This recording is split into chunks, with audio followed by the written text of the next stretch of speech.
représentative de la Ve République. 19h48, le téléphone sonne continue sur France Inter.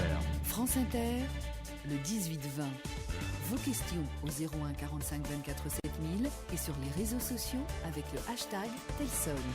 On parle des formes d'engagement numérique, mais on le voit pas seulement, elles débouchent ces formes d'engagement numérique dans la vie réelle avec Caroline Dehaas, militante féministe, chef d'entreprise qui est à l'origine de la fameuse pétition Loi Travail non merci, 1 300 000 signataires.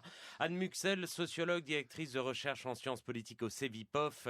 Avoir 20 ans en politique, les enfants du désenchantement, c'était au Seuil en 2010 et c'est Francis qui est au standard. Bonsoir Francis. Bonsoir mesdames, bonsoir monsieur.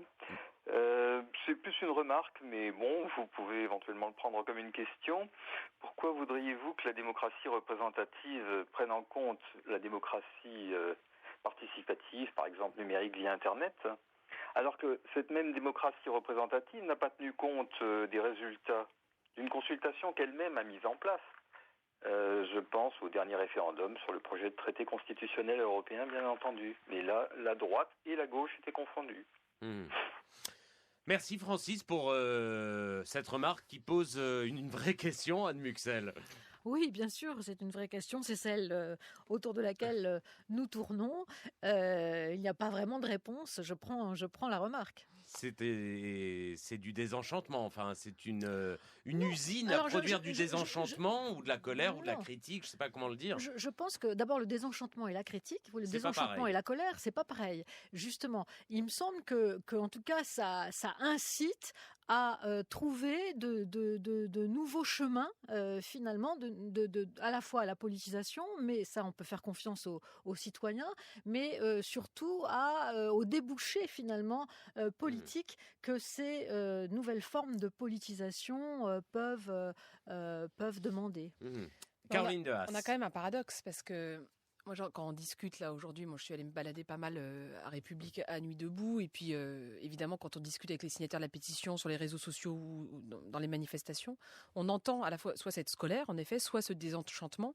Moi c'est le désenchantement qui m'inquiète le plus parce que quand on est en colère, on ressent encore quelque chose.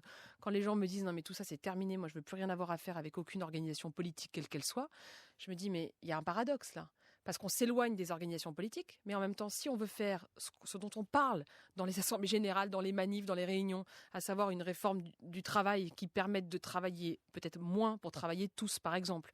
Moi, j'ai signé là un texte dans Alter Eco pour reprendre le débat sur la réduction du temps de travail. Si on veut faire la 6e République, si on veut faire la transition écolo, si on veut lutter contre les violences faites aux femmes, mais comment on le fait si on n'est pas à l'Élysée un jour? Il faut bien être président de la République, Premier ministre et être majoritaire à l'Assemblée nationale si on veut faire la 6e République, par exemple. Donc il y a bien un moment où cette question de la prise du pouvoir, elle va se poser. Comment est-ce qu'on peut réussir à prendre le pouvoir sans s'organiser collectivement? C'est pas possible. Donc il faut s'organiser collectivement. Est-ce qu'on va réussir à s'organiser collectivement autrement que le font aujourd'hui les appareils politiques existants? Moi, c'est mon pari. Mais le refus de l'organisation politique en tant que telle, moi, je me retrouve pas dedans. Parce que mon objectif, quand même, c'est de faire la 6e République, par exemple. Et pour ça, il faut bien à un moment être président de la République et décider de changer de constitution. Et donc, il faut bien prendre le pouvoir pour changer. Et il y a une forme de paradoxe, là, parfois d'éloignement du pouvoir en mode tout ça ne nous concerne plus. Et en même temps, cette volonté de transformer la société. Moi, je pense qu'on ne peut pas transformer la société sans, à un moment ou à un autre, prendre le pouvoir.